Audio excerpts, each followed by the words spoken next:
This video was brought to you by Markus Bil, Elbilmek, ABRP, Stormberg, Kempower and Bilkomponenter.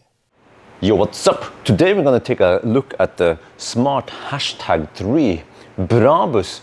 So this is a production model. Everything here is working.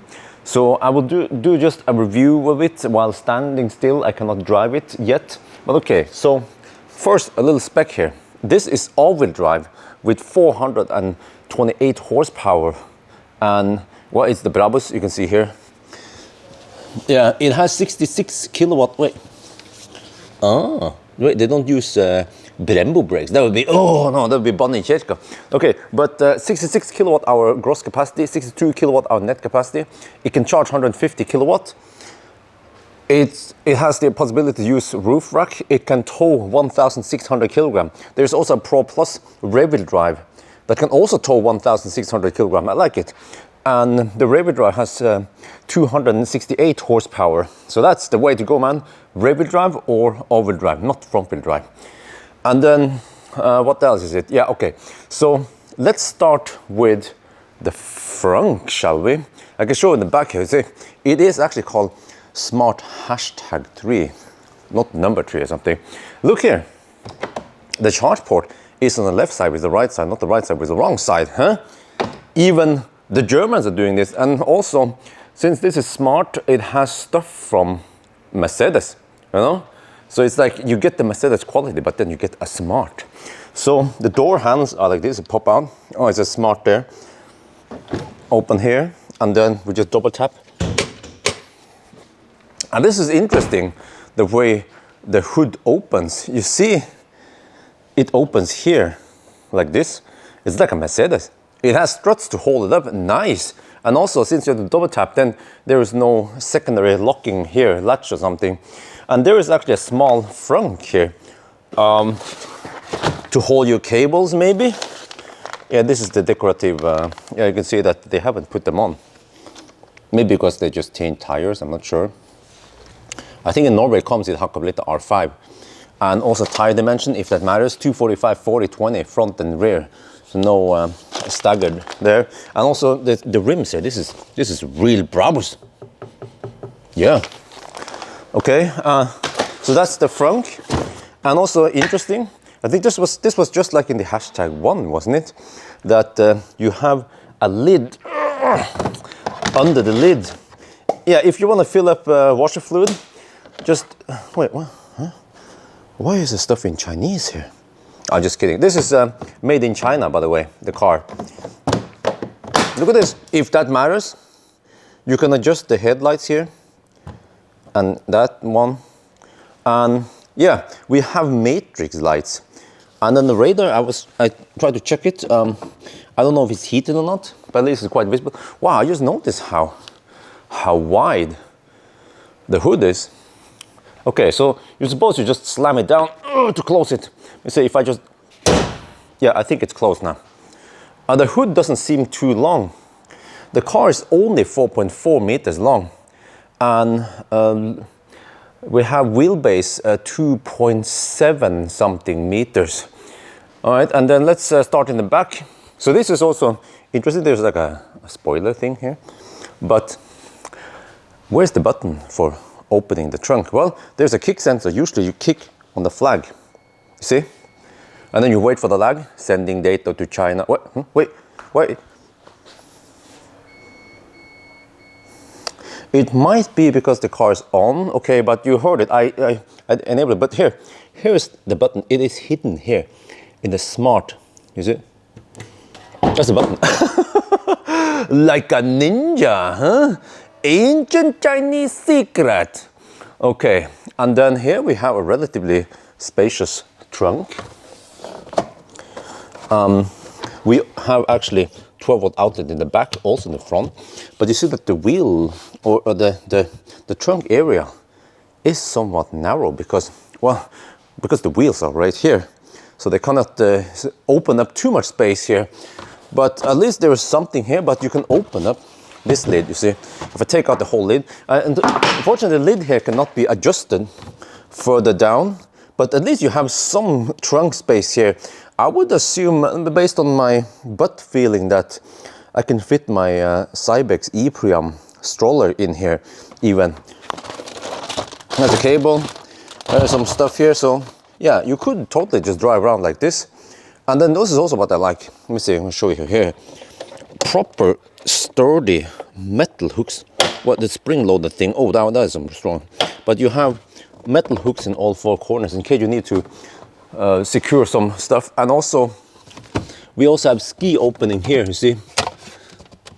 Wait, no, it's like that, I forgot it. It's like this, and then you have to take down the center console. I'm gonna show that. Okay, let's close the trunk. Motorized trunk, of course, nice. And then in the back, yeah, all the measurements, I should do that later. It's not that big, but at least I'm gonna show you what matters is here maybe, the width of the seat. Okay, if you measure it there roughly, 130 centimeters, not that big, right? But I mean, it's not a big family car, but here is what matters. The seating height. Let me see, how do you measure your penis? Here, roughly 33 centimeters. That's not the greatest. So even though this is not a low, well, very low car, it seems like we might have somewhat reduced. Yeah, I can kind of feel it. Here, you see. It's not the best. You can see that I have a slight angle up, and I'm only 173 centimeters. Taller people, they will have more. Wait, in with the tummy. Oh, shit. Okay, but anyway, but here, at least you can put your feet under the front seat. Yeah, I had to take off my shoes because otherwise we were making that neat sound, you know. Yeah, I'm a cameraman and a sound man and an editor, and yeah. Okay, here we have one USB-C and one USB-A. There's a little pocket there. Let me see if I can fit my phone there. Yeah, it can kind of fit your phone there. There's a pocket here behind for putting your stuff, and then interesting opening. Yeah, just like this round theme. It has some kind of Mercedes elements over it. This resembles the EQS speaker grill, kind of ish. At least it's. I'm trying to figure out what kind of material it is. It feels like it's metal, so that's good. It doesn't just put some cheap plastic. But here also, yeah, we have Beats sound system. We're actually going to test that. So yeah, and let me check what is important in the back here for you guys. Here, yeah, when you have the ski opening, so not the biggest ski opening. Some other solutions, you fall down the whole middle. It becomes a 40 solution. Here, the ski opening is somewhat limited, but maybe they don't have skis in China. Okay, but here we have the middle armrest. Okay, well, it doesn't look like this normally. You can close the lid here, like that. Not that big armrest, and also missing some place here to put the stuff, but whatever. Okay, for mechanical reasons, they don't want it to be too big because here you have the middle seat. So let me check headroom. Wow, nice! Even in the back, I have almost a fist of headroom. Let's say at least 4 fingers. Yeah, almost a fist. What about the middle seat? Oh, okay, then it's slightly worse. But this is good. Let me try to highlight it. They actually, smart, they managed to extend the glass roof here far enough so you can actually utilize the space here, the glass, because usually the glass here gives you the most headroom. Some cars, they have glass roof, but then it ends right where your head is supposed to be, so you cannot utilize it. So here, it is good. And also there is just a small hump. Why is there even a hump here? Ich weiß nicht, but still it's not too bad. So you could even transport 3 people in here, and they will be fairly comfortable. And here you see, we have, okay, see, this is always tricky. We have coat hook there, handles, light that you can just press. This is very intuitive. Same on this side, light there, coat hook. We have handle there, but no handle there. Can someone explain why it is like that? Interesting seat design. We have these buttons, I would call them, here. I wonder if they will compromise comfort in the seat, but we have some perforated seats also here in the back. And then here, oh, I like this. Oh yeah, Daddy Bjørn approves. We have lid that stays there. Very practical. Okay, I found out I have some more time, so let's do the measurement, the stuff I normally do at home. So let's see now, we can measure the height with the lid open. Wow, 78 centimeters. The width here might not be the best. Well, actually, it is 100 centimeters wide. I'm not gonna measure this. Well, I could measure this wider side here also. That's 111 centimeters. And then some people want to know the diagonal opening here. That's 78 centimeters. And then loading height here is somewhat high. Roughly here. Wow. Yeah, about 77 centimeters. And then, oh yeah, I forgot something. The length of the trunk here at the longest, only 80 centimeters. And then we try to fold the seats. You can just pull this tabs and then just see it like this. There. And I have now put the passenger seat all the way forward. So first we measure behind the driver's seat. Wait, there's okay there. Okay, 165 centimeters, and then the length here is 194 centimeters. So you see, longer cars they will have 2.2 meters. Diagonally for some IKEA items, 213 centimeters. That will actually be sufficient. You know, after I'm done here, I'm going to go to IKEA with the Model 3 Highland. Highland is 30 centimeters longer, and I'm actually going to put a mattress like this. So this space actually matters, but it is sufficient at least. Let's now look in the front. How is this again? Yeah, okay, yeah. And then here we have nice interior. So, you know, smart, they try to make everything included. When you buy the car, it's just top spec. And also you get good equipment. Nice seats. Look at this. Huh? What? Huh? Alcantara or flip leather on the steering wheel. And also these sports seats. And the B, what is it? B for Brabus or B for Beats? I think it's Brabus. Yeah, there's a different B for the Beats. And then let's see. Yeah, okay, door closing sound is okay. Yeah, that's okay, that's the Beats, yeah. So we have a little instrument cluster here. And also, head-up display. This is interesting. Yeah, catch it. Huh, the speed is orange. You can probably customize it. You can also customize the interior lights here. And then, okay, let me show you. So here we have wireless charging pad. And then once it charges, you have this, and you can also click here, but it just says that it's charging. But at least that's good that you have a notification there. We have two USB-C here. This is just for charging. This is for communication. Huh, these round air vents, well, they feel a bit cheap. There should be slightly more resistance, in my opinion. Kind of feels a bit flimsy, but you know, I'm just nitpicking. But if this was a Mercedes EQS, you know, that would be a completely different finish. Interesting. There is an animation, at least on the, yeah. And then we're gonna do it, man. We have to do the horn test. Okay, the horn test is approved. That's the way it's supposed to sound like. Yes, of course. I think this is the sending data to China. And then, well, at least there is a big screen here. Well, I mean, not that big, but at least it's a big screen for adjusting all your stuff here. One thing I will point out is that when you dig through the menu here, you have some stuff here. You see, okay, I was in settings.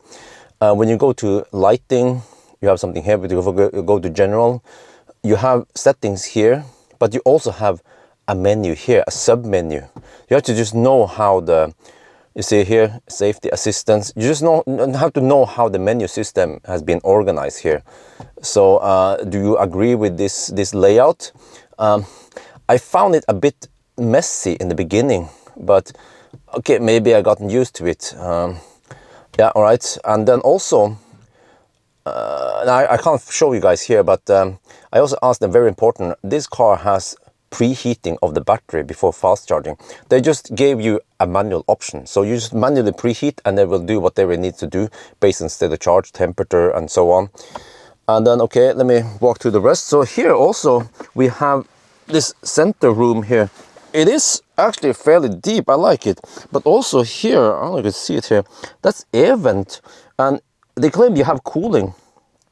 I just wonder, how is this cooling done? Is it done via the HVAC system, or is it a dedicated cooling unit? Probably just via HVAC system, right? And then here we have cup holder, and then you're supposed to put something here, maybe a phone, like this, yeah. And also, let me show you, by the way, I have to go out. It's easy to show you when you go out, but here we have this bridge design where you can put more stuff there. And also another 12-volt outlet there in the front. But I like this bridge design. You can put stuff there also to utilize the space. And what I like is that these buttons are physical buttons. Not that haptic feedback shit that you have. Even in the Mercedes EQS, you have that touch swipe thing. No. This is the real deal, man. Gear selector is here. Mercedes style, of course. Right, you see. Yeah, okay. But here, let me show you. So you take this USB stick and you poke it here where you have communication. I'll show you how it's done. Okay, we have to wait. Okay, there, it lights up. USB is mini insert, and then you go to music. And then you go to, there's a lot of weird stuff. You go here. I have a music test folder.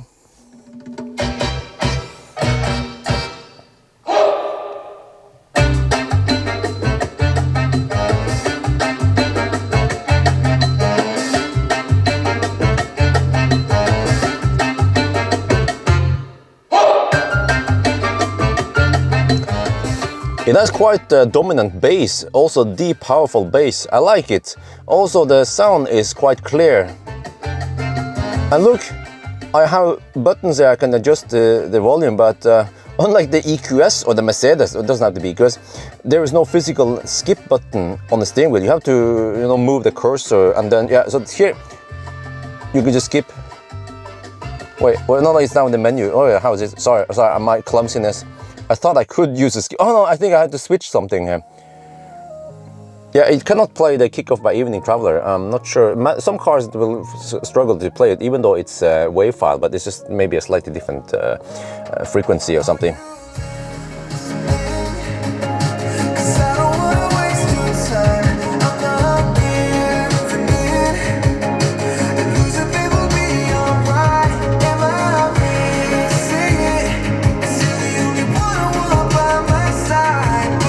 Whoa!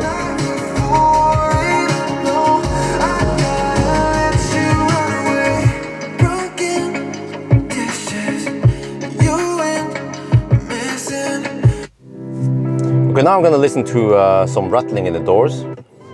Yeah, when you skip it, it will have this fade in.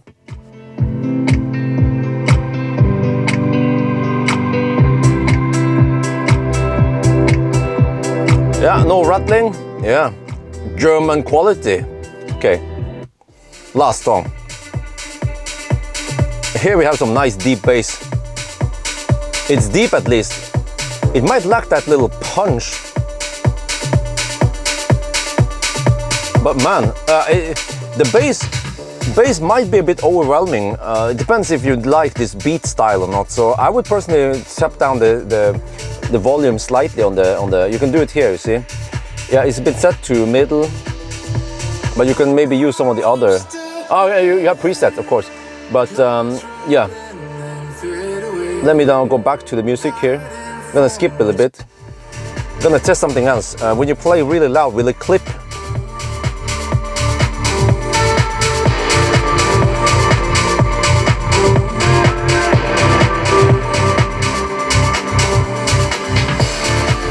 Holy, it plays really loud, and the bass also goes all the way up. Yeah, some systems, once you crank it up to the max, you might get more mid-tones and high tones, but the bass tends to then stay the same, and I also start clipping because it requires a lot of energy, or rather power, not energy. It requires extra power for the amplifier. Here it seems like it can go all the way up. Very impressive. Let's try again.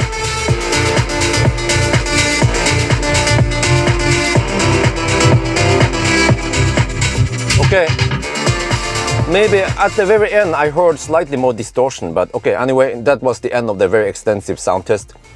And if I would rate it, maybe I need to listen to some more, but at least from my first impression, I think it's a good 8. Very good. Maybe the bass was just a bit over, maybe you can always just turn it down, but if you don't have enough bass, deep bass, then you cannot simply boost it.